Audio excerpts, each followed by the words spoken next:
प्रेक्षणीय स्थळांपासून ते शाळा कॉलेजेसमध्ये प्रत्येक ठिकाणी सेल्फी काढणारे आपण पाहिले असतील। या सेल्फी प्रेमींचा उत्साह कुंभमेळ्यातही रामकुंडावर एवढा पाहायला मिळाला की अखेर रामकुंड हा नो सेल्फी झोन घोषित करावा लागला।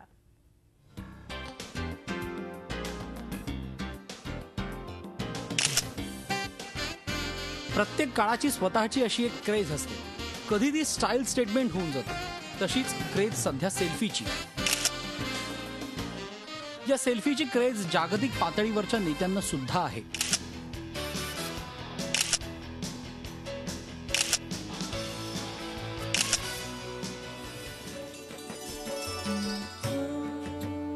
नाशिकचा रामकुंड हा तसाच रमणीय परिसर। विविध मंदिरं, गोदामाईचे घाट आणि कुंभमेळ्यामुळे सगळीकडे असलेलं उत्साही वातावरण यामुळे रामकुंडावर सेल्फी काढणाऱ्यांची सध्या मोठी गर्दी होते। शाही स्नानाच्या दिवशी अगदी पोलिसांनाही हा मोह आवरला नाही। अखेर प्रशासनाला रामकुंड हा परिसर नो सेल्फी झोन असा घोषित करावा लागलाय।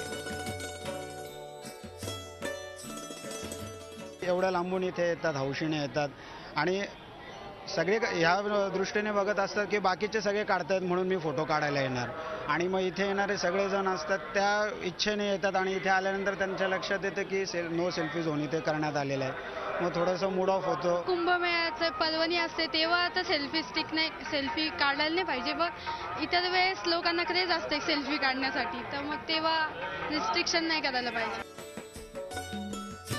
सेल्फी प्रेमी स्वतःच्याच नादात असतात, त्याचा त्रास गर्दी नियंत्रित करणाऱ्या पोलिसांना होतो।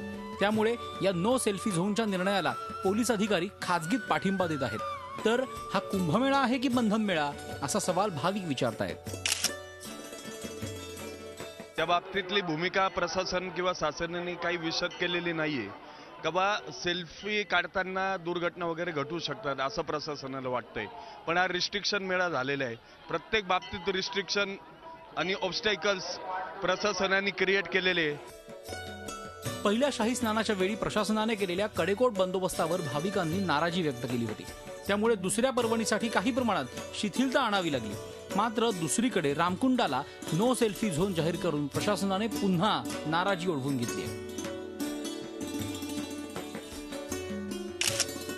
Mukul Kulkarni, Zee media, Nashik. Zee 24 तास रहा एक पाऊल पुढे।